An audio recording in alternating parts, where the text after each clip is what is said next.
Hello students and my dear friends, I'm Dr. Shalini Shukla and today is 14th of January 2021, Thursday. Inspiration of the day is a mistake that makes you humble is better than an achievement that makes you arrogant. In today's discussion, we are going to cover these articles. Let's start with article number 1 given on page number 1. Government clears purchase of 83 Tejas fighters. So under new defense procurement procedure 22, Government of India has cleared the way for inducting another 4 Tejas light combat aircraft into Indian Air Force. So on Wednesday, Union Cabinet under the chairmanship of Prime Minister has finally sanctioned the procurement of 83 fighter aircraft from Hindustan aeronautic limited और जैसे ही ये contract sign होगा between HAL and Indian air force उसके 3 साल के बाद finally procurement start हो जाएगा तेजस एयरक्राफ्ट का। और जैसा कि हम सभी जानते हैं Hindustan aeronautic limited one of the lead integrator for building the aircraft at a targeted rate of 16 fighter per year. So HAL is one of the lead integrator under the new defense procurement procedure 22 जहाँ पर HAL के through develop किए हुए बहुत सारे defence equipments को time to time procure किया जाएगा. Why HAL manufacture? Because under defence procurement 2020 a special emphasis has been given to indigenously developed weapons and equipments in order to promote the defense sector और defense industry in India. India की जो dependency है वो outer world पे means external market में external countries में ज़्यादा है in terms of defense procurement. And India is one of the largest defense items or equipment importers in terms of valuation. GDP का एक बहुत इम्पॉर्टेंट पार्ट जो है वो डिफेंस आइटम और इक्विपमेंट्स के प्रोक्योरमेंट में जाता है. इसीलिए under new defence procurement procedure 2020 a special emphasis has been given to the indigenous industry and the self efficacy of Indian economy in terms of defense procurement. इसीलिए जो नया defence procurement procedure आया था उसमें इस बात पर ज़्यादा फोकस किया गया था कि जो भी एक्विजिशन बाहर से भी होंगे उनमें भी बहुत सारे ऐसे क्लॉज रखे जाएंगे जिससे कि जो इंडियन मैन्युफैक्चरर्स है डिफेंस इंडस्ट्री में उनको टेक्नोलॉजी भी ट्रांसफ़र हो और उन नो हाउ भी पता चले कि जो अगर इंडिया इन केस बाहर से कोई डिफेंस प्रोक्योरमेंट कर रहा है तो उसकी क्या टेक्नोलॉजी आफ्टर सेल सर्विसेज उन सारे प्रोविजंस भी नए जो डिफेंस प्रोक्योरमेंट प्रोसीजर है तो उसमें ये डिसाइड किया गया था कि इंडिजीनियसली ही अवेल की जाएंगी वो सारी सर्विसेज. तो ये बहुत बड़ा और बहुत इम्पॉर्टेंट डिसीजन है जो अभी फिलहाल कैबिनेट ने अप्रूव किया है for the procurement of approximately 73 LCA Tejas mark 1A fighter aircraft and 10 LCA Tejas Mark 1 trainer aircraft at the cost of only 45,696 crore. So all these are the 4 plus generation fighter. 4 plus generation fighters means they can be upgraded into upcoming generations. So all these are the key points. HAL has submitted the technical and commercial bids in March 2018. And it has taken approximately 3 years for Ministry of Defense to negotiate this deal with HAL. Although India is highly criticized, अगर हम defence procurement की बात करें तो Indian defence industry को कई बार बहुत ज़्यादा क्रिटिसिज्म भी देखने को मिलता है, फेस करने को मिलता है कि जो इंडिया में जो इंडिजीनियसली डेवलप इक्विपमेंट्स या वेपन्स होते हैं they are not up to the mark in terms of technology और इन टर्म्स ऑफ क्वालिटी.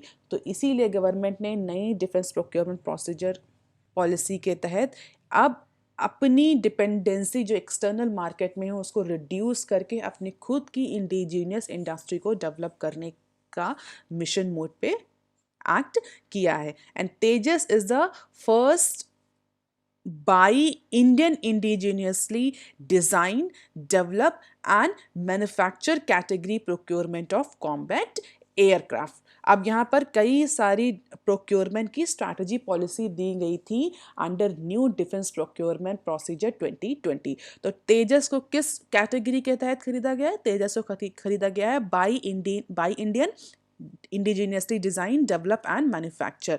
अब यहाँ पर एक क्वेश्चन उठता है, what are the other categories. तो अगर हम अदर कैटेगरीज की बात करें तो these are the 5 categories that are actually included under DAP 2020. DAP 2020 means Defense Acquisition Policy 2020. तो बाय इंडियन IDDM, तो जो तेजस एयरक्राफ्ट खरीदा गया है वो अंडर फर्स्ट कैटेगरी आया है।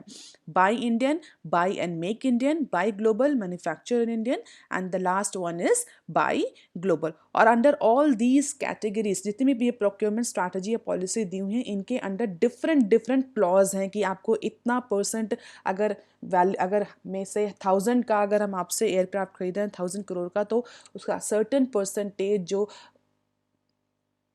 सेलिंग कंपनी है उसको इंडियन मार्केट में इन्वेस्ट करना पड़ेगा, टेक्नोलॉजी ट्रांसफ़र करना पड़ेगा, आफ्टर सेल सर्विसेज के लिए जो भी इन्वेस्टमेंट करना है वो भी इंडियन मार्केट में करने का। बहुत सारे डिफरेंट डिफरेंट क्लॉज दिए हुए हैं under all these 5 categories that we are not going to discuss in detail, but हाँ ये जानना ज़रूरी है कि कौन सी ये 5 कैटेगरीज हैं और बेसिकली इसमें कितना मिनिमम डोमेस्टिक कंटेंट रिक्वायरमेंट और कितना amount of profit should be invested for Indian domestic defence industry का क्लॉज है। मीन्स अगर कुछ परसेंटेज डिसाइडेड है कि अगर Indian government totally buy global पर जा रही है या टोटली किसी एक्सटर्नल डिफेंस कंपनी से प्रोक्योरमेंट कर रही है, तो उसमें कितना मिनिमम डोमेस्टिक कंटेंट रिक्वायरमेंट का क्लॉज लगता है या सो कितना मिनिमम कितना percentage of that deal has to be invested into domestic Indian market. तो इस तरह के कई सारे क्लॉज दिए हुए हैं in order to promote the Indian defence industry. तो तेजस को फर्स्ट कैटेगरी के तहत प्रोक्योर किया जाएगा and HL will build this fighter in partnership with a vendor base of about 500 Indian companies. HL अकेले ही इस पर्टिकुलर तेजस का मैन्युफैक्चरिंग नहीं करेगी। नंबर ऑफ अदर कंपनीज, छोटी बड़ी small and medium enterprises will also participate under this process, and approximately 500 Indian companies will participate or will partner for manufacturing Tejas LCA. So it is one of its kind defense procurement that government of India has gone for as per the new defense acquisition procedure DAP 2020. तो हम सभी को पता होना चाहिए, कुछ important questions कभी कभी बन जाते हैं।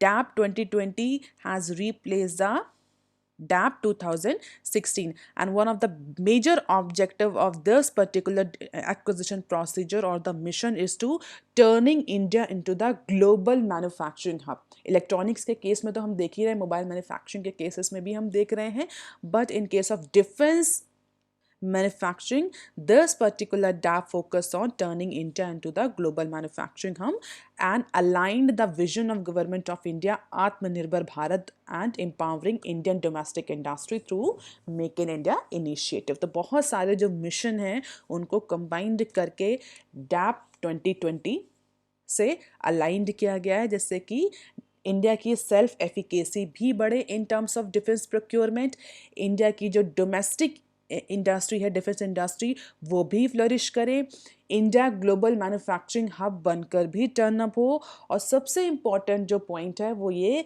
कि इंडिया की जो सिक्योरिटी और स्ट्रैटेजिक एस्पेक्ट हैं जिस पे इंडिया की जो डिपेंडेंसी है वो बाहर के कंट्रीज़ पर ज़्यादा है, तो कहीं ना कहीं वो सिक्योरिटी को भी हैम्पर करता है, इंडिया अपनी सिक्योरिटी से भी कॉम्प्रोमाइज़ करता है। तो सिक्योरिटी पॉइंट ऑफ व्यू में भी इंडिया अगर इंडिजीनियसली डेवलप टेक्निक्स को, टेक्नोलॉजीज़ को, प्रोक्योरमेंट को यूज़ करेगा तो it will be better rather than procuring the strategic weapon from any other country. Definitely, if a country is procuring strategic weapon from any other country, they know how to demolish that weapon. They know the weakness of that weapons of procurement, so they can actually prepare their defense according to them. But अगर indigenously developed technology होगी तो enemy country को उसको समझने में, उसके against खुद defence तैयार करने में ज़्यादा प्रॉब्लम होगी रादर देन अपने खुद के डेवलप किए हुए प्रोक्योरमेंट्स में। तो कई सारे बेनिफिट्स हैं for this DAP 2020. Basic key features: ease of doing business, to develop India into global manufacturing hub, to promote the Atmanirbhar Bharat initiative, to strengthen the domestic defense industry, to generate the employment, to turn India into global manufacturing hub, to improve the security and strategic aspect of India. And all these are the different categories as per the DAP 2020 and different clause of domestic content requirement and domestic or indigenously designed requirement. अब देख लेते हैं article number 2 given on page number 5. Cabinet approves mining reforms to boost output. अगर हम mining reforms की बात करें India में, तो ऐसा नहीं कि गवर्नमेंट ने अभी पहली बार माइनिंग को लेकर के कोई रिफॉर्म लाया है. पिछले कुछ सालों से गवर्नमेंट ऑफ इंडिया ने माइनिंग्स को लेकर के बहुत ज़्यादा नॉर्म्स और रेगुलेशंस में चेंज किया है. और आज की न्यूज़ में क्या है देख लेते हैं. The cabinet is learn to have approve a reform package for mineral mining sector that would entail amendments to 3 existing laws, जिसके तहत pricing formula for minerals, exploration of mines, tax and duty levied on mining will be change. तो अगर आपको याद हो तो एक help नाम की स्कीम गवर्नमेंट ऑफ इंडिया लाई थी, तो आप मुझे आज कमेंट सेक्शन में लिखकर बताएंगे what is help scheme for mining और एक्सप्लोरेशन केसेस. तो क्या ये हेल्प स्कीम क्या थी. इसके बाद कमर्शियल माइनिंग्स को भी गवर्नमेंट ने अप्रूव कर दिया था, क्योंकि पहले जितने भी पब्लिक सेक्टर अंडरटेकिंग्स थे जो बेसिकली माइनिंग के बिजनेस में नहीं थे, वो केवल उतनी ही माइनिंग्स कर सकते थे, उतना ही कोल एक्सट्रैक्ट कर सकते थे जितने की उनकी खुद की रिक्वायरमेंट हो. But later on government of India ने कमर्शियल माइनिंग्स को भी अप्रूव कर दिया था. अभी गवर्नमेंट ने क्या किया है. Centre has removed the distinction between captive mines and merchant mines.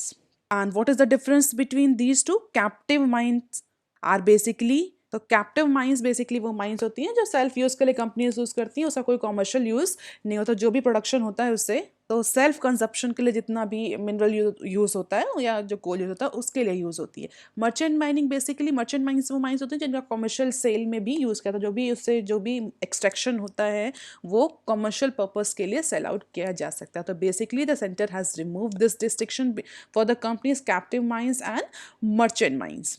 Apart from it, Center would also amend the Mines and Mineral Regulation and Development Act, that is also called as MMRDA Act 1957, in order to enforce the reef. और पहले जितनी भी captive mines होती थी उनमें extraction को लेकर के कुछ नॉर्म्स थे कि इतने % ही मिनरल एक्सट्रैक्ट किए जा सकते हैं पर ईयर. इस तरह के जो रूल्स थे, नॉर्म्स थे, उनको भी कैप्टिव माइंस के लिए फ़िलहाल के लिए रिमूव कर दिया गया है. तो सेंटर ने जो भी रिफॉर्म्स प्रपोज किए हैं उसमें ये प्रपोज किया कि जो captive mines would be allowed to sell 50% of the mineral excavated in a year. तो कैप्टिव माइंस में सेलिंग भी अलाउ कर दी गई है और कुछ एक्सट्रैक्शन को लेकर के जो रूल्स रेगुलेशंस थे उनको भी अमेंड किया गया है.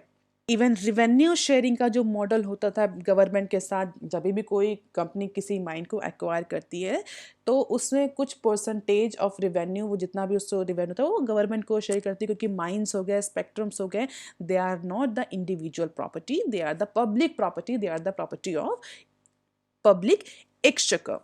जिसकी वजह से कंपनीज को कैप्टिव माइंस हो चाहे वो मर्चेंट माइंस हो, दोनों के ही रिवेन्यू गवर्नमेंट के साथ शेयर करने पड़ते थे. जैसे कि स्पेक्ट्रम में लाइसेंस फीस देनी पड़ती है, वैसे ही माइंस के केसेस में भी रिवेन्यू शेयरिंग होती थी. तो centre has propose to give 50% rebate in the coated revenue sharing for the quality of mineral produce and dispatched earlier that a specified date of production. तो इन मेजर जो changes हुए हैं अगर हम बात करें, what are the move expected to give a fillip to the private investment in a sector, ऐसे कौन कौन से मेजर मूव्स लिए हैं, रिफॉर्म सजेस्ट किए हैं कैबिनेट. तो डिस्टिंक्शन हमने पहले भी पढ़ा, डिस्टिंक्शन रिमूव कर दिया है कैप्टिव मर्चेंट माइंस में.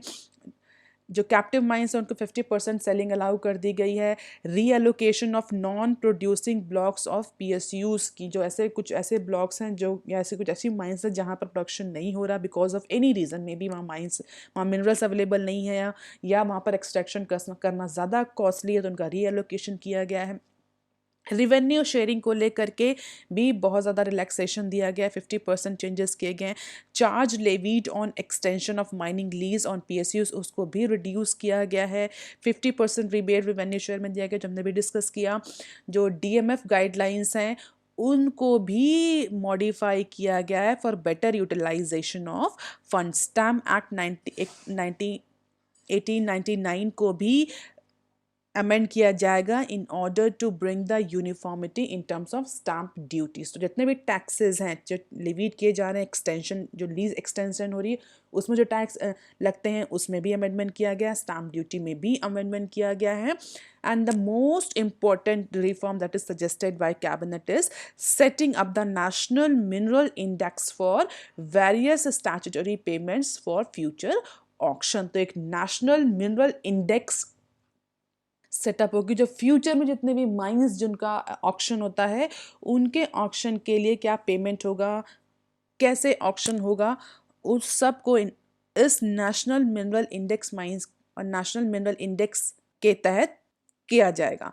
तो these are the key provisions or the key reforms that are suggested by government. और इसमें जो बहुत सारे एक्ट अमेंडमेंट्स हो रहे हैं, चाहे वो स्टैम्प एक्ट हो, चाहे वो माइनिंग डेवलपमेंट एक्ट हो, इन सारे एक्ट्स को डेफिनेटली अमेंड करने के लिए इस पर्टिकुलर रिफॉर्म को या बिल को पार्लियामेंट में भी पास होना ज़रूरी है। तो बेसिकली गवर्नमेंट का फोकस है कि प्राइसिंग में चेंज करके, टैक्स में चेंज करके और अदर रेगुलेटरी चेंजेस ला करके जो प्राइवेट इन्वेस्टमेंट है इस पर्टिकुलर सेक्टर में वो बूस्ट किया जाए। क्योंकि इंडिया के केस में कहा जाता है कि इंडिया के पास एक अच्छा खासा माइंस और मिनरल्स का स्टोरेज है, लेकिन एक्सट्रैक्शन और इन्वेस्टमेंट और एक्सप्लोरेशन की कमी के कारण India is not able to utilise that storage और that assets। So that is why आपने देखा कि बहुत टाइम से it is not the first time that reforms has been initiated under the sector. बहुत लास्ट 5-6 सालों से government of India is promoting the mining और mineral sector by different reforms and by different schemes. अब देख लेते हैं article number 3 given on page number 6। RBI forms working group to regulate the digital lending. If you have remember we have discuss one news few days back जहाँ पर हमने कहा था कि जो जितने भी कमर्शलाइज बैंक्स हैं उनको बेसिकली जो कॉम्पिटिटिव राइवलरी फ्यूचर में फेस करनी पड़ेगी वो डिजिटल लेंडिंग एप्लीकेशन से फेस करनी पड़ेगी। इवन कई सारे एक्सपर्ट ने कॉशियस भी किया था कि जिस तरह से जो एप्लीकेशन डेवलप हो रहे हैं डिजिटल प्लेटफॉर्म में, जो स्मूथ लेंडिंग कर रहे हैं, रिटेल लेंडिंग के जो मार्केट है उसको टैप कर रहे हैं इंडियन बैंकिंग इंडस्ट्री का, उस वजह से बैंक्स के लिए एक बहुत बड़ा कॉम्पिटिटिव चैलेंज इम्पोज हो सकता है। क्योंकि बहुत सारे एप्लीकेशंस हैं जो रिटेल लेंडिंग करते हैं और उसके लिए बहुत ज़्यादा डॉक्यूमेंटेशन की या बहुत ज़्यादा एडमिनिस्ट्रेटिव हर्डल्स नहीं होते, उसमें ईजी तरीके से वो कंज्यूमर तक लोन पहुंचा रहे हैं। तो बैंक्स के लिए इस तरह के जो डिजिटल लेंडिंग प्लेटफॉर्म्स हैं they are posing the challenge. Apart from the competitive challenge for commercial banks, there are another point that the fraud in digital lending space coming into picture, and because of so many technical flaws into the digital space of India, this digital lending applications or platforms are posing a new challenge in front of RBI. So with the fraud in digital lending space coming into sharp relief, the RBI on Wednesday has constituted a working group to develop and regulate these digital lending platforms, जिसमें mobile applications भी आते हैं, websites भी आती हैं, free space जितने हैं जो बेसिकली किसी भी तरह की डिजिटल लेंडिंग को प्रमोट कर रहे हैं या डिजिटल लेंडिंग की सर्विसेज प्रोवाइड कर रहे हैं, उन सब को रेगुलेट करने के लिए आरबीआई ने एक वर्किंग ग्रुप की कमेटी फॉर्म करी है। ये वर्किंग ग्रुप जो है वो जितने भी डिजिटल लेंडिंग एक्टिविटीज़ हैं, सारी डिजिटल लेंडिंग एक्टिविटीज़ को जो फाइनेंशियल सेक्टर है उस पर उसका क्या इम्पैक्ट पड़ेगा, what are the nitty gritty of these digital lending activities, इन सब को डिटेल में स्टडी करेगा। जितने भी रेगुलेटर्स हैं, जितने भी प्लेयर्स हैं जो इस पर्टिकुलर डिजिटल लेंडिंग स्पेस में काम कर रहे हैं, इन सब की डिटेल स्टडी करेंगे and they will recommend the RBI what could be the regulatory procedures for governing these digital lending platforms. तो एक वर्क 6 मेंबर का पैनल हम कह सकते हैं बनाया है गवर्नमेंट ने, और government name is RBI, and that will actually study all the aspect of digital lending. The recent spurts and popularity of the online lending platforms mobile lending application has raised a certain serious concerns which have wider systematic implication as per the RBI। और उसी implication को study करने के लिए कि जो fraud हो रहे हैं या जो कंज्यूमर्स का, यूज़र्स का, पब्लिक जो पर्सनल डेटा है वो शेयर किया जा रहा है, किस तरह से कमर्शियल बैंक्स हैं उनके रिटेल स्पेस को ईट आउट किया जा रहा है, उस सब की स्टडी फिलहाल ये 6 मेंबर पैनल जो आरबीआई ने बनाया है ये इन सब एस्पेक्ट्स पर स्टडी करेगा और with in 3 months it will submit its report to RBI that how to regulate these digital lending platforms. तो अगर हम देखें तो दो एक्सटर्नल मेंबर्स हैं, तीन आरबीआई के इंटरनल मेंबर्स हैं. No need to mucked up the name of these members, just for a knowledge purpose. Mr. Jayant Kumar Das, Ajay Kumar Chaudhary, Chief General Manager in charge Department of Supervision, P. Vasudevan, Chief General Manager Department of Payment and Settlement System RBI, and Manoranjan Mishra, Chief General Manager Department of Regulation. All these are the internal members of this particular working committee. अब देख लेते हैं article number 4 given on page number 6. Inflation is finally in target range but RBI may still not cut the rate, says expert. So finally after the long time of stagflation, India की जो दिसंबर month की inflation के जो data आया है उसके according India की जो इन्फ्लेशन है वो टारगेट रेंज यानी 2 to 6% में फॉल कर गई है.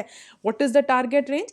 एज पर द एमपीसी फ्रेमवर्क, हमने कई बार डिस्कस किया है कि इंडिया का जो इन्फ्लेशन टारगेट है वो 4+-2 रखा गया है. 4+-2 मीन्स 2 से 6%, 2 से कम इन्फ्लेशन नहीं और 6 से ज़्यादा नहीं. तो एज पर द दिसंबर डेटा अभी तक जो इन्फ्लेशन है सीपीआई की वो कंट्रोल में आ गई है. बट एक्सपर्ट्स का ये कहना है कि इन्फ्लेशन के टारगेट में आने के बाद भी अभी फ़िलहाल आरबीआई कोई भी एकोमोडेटिव स्टांस नहीं लेगी, कोई भी लिक्विडिटी को लेकर के कोई भी रेट चेंज नहीं करेगी. The consumer price index based inflation rate eased to a 15 months low, that is 4.59% in the month of December, owing to a slump in food prices and the base effect, but the core inflation remained largely sticky at 5.2% from 5.4% earlier. तो बहुत ज़्यादा change नहीं आया है, although जो range है 2 से 6 की उस रेंज में तो फॉल कर रही है, लेकिन बहुत ज़्यादा सीपीआई में चेंज नहीं आए हैं. इसीलिए ऐसा कहा जा रहा है कि आरबीआई जो है वो बहुत ज़्यादा एकोमोडेटिव स्टांस नहीं लेने वाली. बहुत ज़्यादा जो रेट कट्स होने वाले बेस रेट्स हो गया, चाहे वो रेपो रेट हो गया, रिवर्स रेपो रेट हो गया, उन्हें बहुत ज़्यादा चेंज आरबीआई फ़िलहाल के लिए नहीं करेगी. ये न्यूज़ क्यों आई? बेसिकली ऐसा एंटिसिपेट किया जा रहा था कि इंडिया स्टैगफ्लेशन की सिचुएशन में है, थोड़ा अगर इन्फ्लेशन कंट्रोल हो तो आरबीआई थोड़ा सा रेट को कम करेगी, मार्केट में लिक्विडिटी और ज़्यादा सप्लाई करेगी जिससे डिमांड बढ़े और इकोनॉमी रिकवरी की पाथ पर जाए. तो अब थोड़ा सा इन्फ्लेशन कंट्रोल में आई है तो कई सारे इंडिविजुअल एक्सपर्ट्स ये एंटिसिपेट कर रहे हैं कि हो सकता है कि अब इन्फ्लेशन कंट्रोल हो गया है तो आरबीआई कुछ जो पॉलिसी रेट्स हैं उनमें कट करे in order to increase the liquidity. But जो जिस पर्टिकुलर एक्सपर्ट ने बात कही है, जो एक पर्टिकुलर कंपनी है जो क्रेडिट रेटिंग एजेंसी है उसने, तो उसके अकॉर्डिंग अभी फ़िलहाल के लिए आरबीआई किसी भी तरह के रेट कट में नहीं जाएगी. क्यों? क्योंकि अगर आपको पता हो कि जो इंडिया का इंडस्ट्रियल प्रोडक्शन है वो कॉन्ट्रैक्ट किया है in the month of November, तो बहुत ज़्यादा अभी रिकवरी इंश्योर नहीं हुई, क्योंकि बहुत सारे ऐसे इंडिकेटर्स हैं जो अभी इंडिकेट कर रहे हैं कि स्टिल रिकवरी इज़ फार. तो अभी आरबीआई कोई भी ऐसा रिस्कियर अप्रोच नहीं लेगी by decreasing the policy rates. And this is the CPI inflation from December 2019, and we can see that this is a high fluctuation. This is headline inflation and this is core inflation. There is one video I have prepared for different types of inflation that you can go through for describe section. Describe section में inflation को लेकर के मैंने एक video prepare किया कि headline inflation क्या होती है, कोर इन्फ्लेशन क्या होती है, फूड इन्फ्लेशन क्या होती है, रिटेल इन्फ्लेशन क्या होती है. तो आप इन सब की अंडरस्टैंडिंग के लिए उस वीडियो को देख सकते हैं. तो हम देख रहे हैं कि अब जाकर के कुछ रिडक्शन देखने को मिला है. कंटिन्यूसली इंक्रीज हो रहा था इन्फ्लेशन में, और जैसा कि हमने कई बार डिस्कस किया, अगर आप मेरी न्यूज़ फॉलो कर रहे हो तो आपको पता होगा कि India was under the stagflation situation, कि इन्फ्लेशन तो बढ़ रही थी, सीपीआई इन्फ्लेशन बढ़ रही थी, बट डब्ल्यूपीआई इन्फ्लेशन उतनी स्पीड से नहीं बढ़ रही थी. दूसरी चीज़, डिमांड नहीं बढ़ रही थी. इन्फ्लेशन तो बढ़ रही थी but demand was not increasing. Generally होता क्या है, जब डिमांड बढ़ती है तभी इन्फ्लेशन बढ़ती है, जिससे कि इकोनॉमिक एक्टिविटीज़ बढ़ती हैं और इकोनॉमी जो होती है वो बूस्ट होती है. बट कई बार इकोनॉमी में ऐसे सिचुएशन आ जाती है कि जब इन्फ्लेशन तो बढ़ रही होती है मगर डिमांड नहीं बढ़ रही होती है उस पर्टिकुलर रेशियो में. इस सिचुएशन में क्या होता है कि जो प्रोड्यूसर्स होते हैं, कंपनीज होती हैं, they will not get any incentive for their production. Inflation बढ़ रही है बट जब डिमांड है ही नहीं, then why they will produce? If there is no demand there will be no production, there is no production there is no employment generation, there is no employment generation there is no income, there is no income, there will be again no demand, and this vicious cycle will go on. This situation is called as stagflation situation. तो अभी pandemic की वजह से जो Indian economy थी वो stagflation की situation में थी, जिसके लिए आरबीआई वेट कर रही थी। कई सारे एक्सपर्ट ने कहा था कि इकोनॉमिक स्टिमुलस पैकेज आना चाहिए, आरबीआई को एकोमोडेटिव स्टांस अडॉप्ट करना चाहिए, लिक्विडिटी इंश्योर करनी चाहिए, बट ऑलरेडी इन्फ्लेशन इतनी ज़्यादा थी। अगर मार्केट में लिक्विडिटी या मनी सप्लाई ज़्यादा होती तो इन्फ्लेशन और बढ़ती, और उसके बाद फिर सिचुएशन जो थी वो एकदम अनकंट्रोलेबल हो जाती। तो अब कुछ इन्फ्लेशन ईज आउट दिखी है दिसंबर के मंथ में। हालांकि एक्सपर्ट्स का ये कहना है कि आरबीआई अभी भी कोई भी पॉलिसी रेट कट्स पे नहीं जाएगी। अब देख लेते हैं some other news clips. Infe net profit jumps 16.6%, raises guidance. So finally, Information Technology Services major Infosys on Wednesday raised its full year revenue and margin guidance after posting 16.6% growth in net profit in quarter ended December, that is quarter 3 of financial year 21. तो अगर आप pandemic की situation देखें तो pandemic में जितनी भी IT, चाहे वो टाटा हो, चाहे वो टाटा मीन्स टीसीएस, चाहे वो इन्फोसिस हो, चाहे वो विप्रो हो, all have actually posted the profit. तो IT was quite a sector जो कि हम इसे कह सकते हैं जिसकी पैंडेमिक में परफॉर्मेंस इंप्रूव हुई है। The reason is quite known to everyone. In order to maintain the social distance, number of individuals were actually relying on the IT platforms. After Infosys, Wipro quarter 3 profit has also raises up to 21%, and that is 22 quarters high. पिछले last 22 quarter का सबसे high percentage है, 21% profit Wipro ने quarter 3 में register किया है। अब देख लेते हैं next clip. Rupees 950 crore evasion by Flipkart unit Swiggy IT department. कल हमने ओला और उबर के बारे में पढ़ा था कि ओला और उबर को नोटिस सब हुआ है, समन किया है जीएसटी अथॉरिटीज़ ने for tax evasion, indirect tax evasion के लिए। आज की न्यूज़ में फ्लिपकार्ट और स्विगी को भी टैक्स इवेजन के चार्जेस लगाए गए हैं, जिसमें अप्रॉक्सीमेटली 950 करोड़ का टैक्स इवेट किया है एज पर the IT department. So over 950 crore tax evasion by food delivery startup Swiggy and Flipkart unit detected following its week survey operations in Bangalore. So as per the initial finding of the income tax department, third party vendors were also involved into this particular tax evasion practice or taxable income. तो अब इन पर भी हो सकता है अलग तरह के केसेस चलने। फाइनली फिलहाल हमने देखा था कि ओला उबर पर भी टैक्स इवेजन को लेकर के केस चल रहे हैं। अब फ्लिपकार्ट और स्विगी पर भी फ्लिपकार्ट की जो फूड एग्रीगेटर यूनिट है उस पर और स्विगी पर भी आईटी डिपार्टमेंट ने सिकंजा कस लिया है।